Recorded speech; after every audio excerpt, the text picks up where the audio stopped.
চৰকাৰী আঁচনি ঢুকি নোপোৱা এগৰাকী বৃদ্ধৰ জীৱন গাথা অৰ্থাৎ কৰুণ গাথা ক'ব লাগিব। বৃদ্ধগৰাকীৰ কিন্তু আজিলৈকে কোনো চৰকাৰী আঁচনি পোৱা নাই। সম্পূৰ্ণ চৰকাৰী আঁচনিৰ পৰা বঞ্চিত। মই এই মুহূৰ্তত আছোঁ নগৰবেৰাৰ মালিবাৰী সত্ৰত, আৰু মালিবাৰী সত্ৰত দেখা গৈছে মালতী দাস নামৰ এগৰাকী বৃদ্ধৰ জুপুৰি সদৃশ্য ঘৰ, কিন্তু এইগৰাকী বৃদ্ধই আজিলৈকে কিন্তু কোনো চৰকাৰী আঁচনি পাবলৈ সক্ষম হোৱা নাই। এক প্ৰকাৰ ক'ব গ'লে মাহী আইৰ দৃষ্টিত দেখিছে এইজন বৃদ্ধই কিন্তু এক জুপুৰি সদৃশ্য পৰিৱেশত জীৱন নিৰ্বাহ কৰিব লগা পৰিছে। মই তেওঁৰ পৰা সুধিম কিয় এনে এই দুৰৱস্থা, তেওঁৰ চৰকাৰী আঁচনিৰ পৰা কিহৰ বাবে বঞ্চিত। খুৰী, কি নাম আপোনাৰ? এই যে আপোনাৰ জৰাজীৰ্ণ জুপুৰি সদৃশ্য ঘৰ পাইছে, চৰকাৰী ঘৰ পাইছে না নাই? কি পোৱা নাই? কি পোৱা নাই? ঘৰ পোৱা নাই, কি কাগজ পোৱা নাই। অনাময় আঁচনি পাইছে না নাই? বৃদ্ধ পেঞ্চন পাইছে না নাই? চৰকাৰী লেট্ৰিন নাই, পানী বা লেট্ৰিন আপুনি ক'ত কেনেকৈ কৰে? আপুনি এই যে ঘৰৰ ওপৰত কলা তিৰপাল দিছে, বৰষুণ তৰষুণ আহিলে আপোনাৰ ভয় লাগে না নাই? লাগে, ভয় লাগলে কি কৰিম, থাকি তাতে মৰি পেলাই থাকো, পানী টানি পৰে, ছাতা মূৰতে থাকো। স্বামী আছে না নাই আপোনাৰ? স্বামী নাই। কিমান বছৰ আগত ঢুকাইছে? 6-7 বছৰ বেছি হ'ল মোৰ। তাৰপিছত চলিছে কেনেকৈ? চলো আৰু তেনেকৈ চলো, মানুহৰ হাজিৰা কৰোঁ। এই যে চৰকাৰে বিভিন্ন আঁচনি ঘোষণা কৰিছে, আপুনি এটা আঁচনিও পোৱা নাই।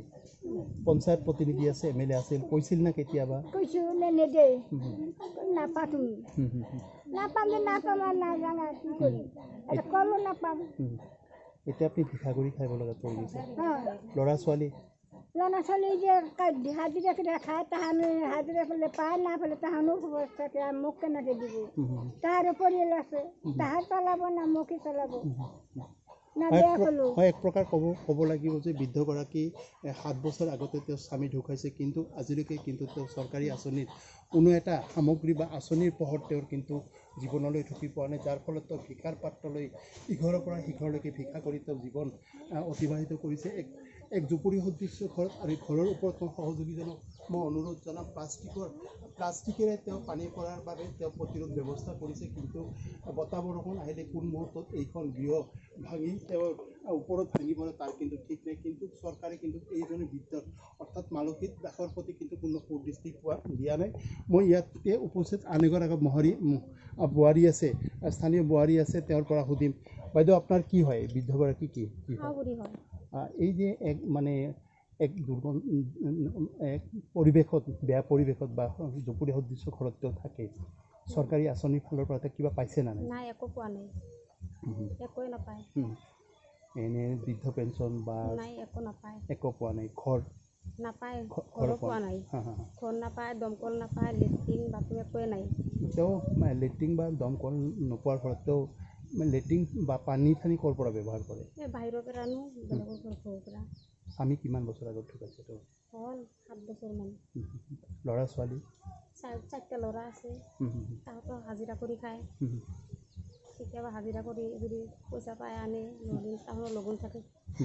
ক'ব লাগিব এক দৰিদ্ৰ পৰিয়াল, দৰিদ্ৰ বৃদ্ধ, কিন্তু আজিলৈকে কিন্তু চৰকাৰী আঁচনি কোনো এটা আঁচনি কিন্তু তেওঁ পাবলৈ সক্ষম হোৱা নাই। এক দুৰ্বিষহ জীৱন তেওঁক অতিবাহিত কৰিছে এই জুপুৰি সদৃশ্য ঘৰত, কিন্তু চৰকাৰী সুদৃষ্টি পৰা নাই। কিন্তু এইগৰাকী বৃদ্ধক মই সহযোগীজনক বৃদ্ধগৰাকীৰ কিছু পৰিৱেশ দেখুৱাবলৈ মই অনুৰোধ জনাম। নিশ্চয়কৈ ক'ব লাগিব যে এক দুৰ্বিষহ জীৱন কটাইছে তেওঁ, কিন্তু চৰকাৰী আঁচনিৰ পৰা সমলিত বঞ্চিত হৈছে। সুদৃষ্টি দিয়া নাই চৰকাৰী জনপ্ৰতিনিধি হওক বা স্থানীয় বিধায়িকা হওক, কিন্তু তেওঁৰ প্ৰতি কোনো সুদৃষ্টি দিয়া নাই। ইয়াতে স্থানীয় আন এজন ব্যক্তি আছে, মই তেওঁৰ ওচৰত যাম, তেওঁৰ পৰা সুধিম। নিশ্চয়কৈ তেওঁ ক'ব এইজন বৃদ্ধৰ অৱস্থা, দুৰৱস্থাৰ প্ৰতি তেওঁলোকে নিশ্চয় মৰ্মাহত হৈছে, কিয়নো চৰকাৰী আঁচনিৰ পৰা বঞ্চিত হোৱাৰ ফলত নিশ্চয় এক দুৰ্বিষহ জীৱন কটাইছে। দাদা, আপোনাৰ ঘৰ ইয়াতে? হয়। এই যে মালতী দাস এক বহুত দুৰ্বিষহ জীৱন কটাইছে, চৰকাৰী আঁচনিৰ পৰা সম্পূৰ্ণ বঞ্চিত, কি ক'ব? স্থানীয় ব্যক্তি হিচাপে কি ক'ব? কি ক'ম, এও পাব লগা মানুহ পোৱা নাই। চৰকাৰৰ পৰা মানুহ আহে, চাই গুচি যায়, পাই আছে, দি আছে, মানুহ দি আছে, এখেতে কিন্তু পাব লগা মানুহ এখেতে পোৱা নাই। এতিয়াতো জোৰো কৰিব নোৱাৰি বুলি কিয় দিয়া নাই, কোৱা যায়, কিন্তু দিয়াৰ সময় নাই। কিমানমান বয়স হ'ব লাগে? 80 বছৰমান হ'ব।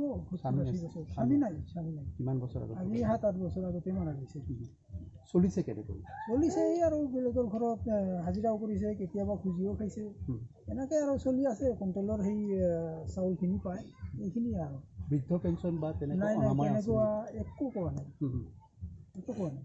হয়, কিন্তু ক'ব লাগিব যে চৰকাৰে আঁচনি বিভিন্ন আঁচনি ঘোষণা কৰিছে। দৰিদ্ৰ লোকৰ বাবে, দৰিদ্ৰ লোকক সকাহ দিয়াৰ বাবে চৰকাৰে ন আঁচনি ঘোষণা কৰিলেও কিন্তু এইগৰাকী বৃদ্ধ মালতীৰ কিন্তু জীৱনলৈ কেৱল মাত্ৰ সমবায় চাউলৰ বাহিৰে তেওঁ কিন্তু কোনো সামগ্ৰী বা আঁচনি পাবলৈ সক্ষম হোৱা নাই। মই সহযোগীজনক বৃদ্ধগৰাকী থকা আৱাসগৃহ বা জুপুৰি সদৃশ্য ঘৰৰ ভিতৰত কিছু পৰিৱেশ দেখুৱাবৰ কাৰণে অনুৰোধ জনাম। নিশ্চয়কৈ ক'ব লাগিব এক দুখজনক পৰিৱেশ, আৰু এই দুখজনক পৰিৱেশৰ ভিতৰত তেওঁ কিন্তু বসবাস কৰিলে কিন্তু চৰকাৰে এই বৃদ্ধা মালতী দাসৰ প্ৰতি কিন্তু সুদৃষ্টি দিয়া নাই। অৰ্থাৎ ক'ব গ'লে এক প্ৰকাৰ মাহীয়াৰীৰ দৃষ্টিত চাইছে এইজন মালতী দাসে।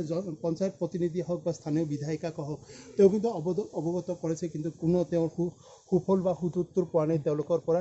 এক কথাত ক'ব গ'লে সম্পূৰ্ণ চৰকাৰী আঁচনিৰ পৰা এইগৰাকী মালতীক নিশ্চয়কৈ চৰকাৰে এক দৃষ্টি দিলে নিশ্চয়কৈ মালতী দাসৰ দৰে, মালতী দাসৰ লগতে এনেকুৱা বৃদ্ধ অৱস্থাত থকা বিভিন্ন বৃদ্ধ হওকে বা বৃদ্ধাই হওক তেওঁলোকে নিশ্চয়কৈ সকাহ পাব। নিশ্চয়কৈ পাগৰ এই প্ৰতিবেদন চোৱাৰ পিছতে মালতী দাসৰ প্ৰতি চৰকাৰে এটা সুদৃষ্টি দিব বুলি স্থানীয় ৰাইজে এক আশাবাদ কথা ব্যক্ত কৰিছে।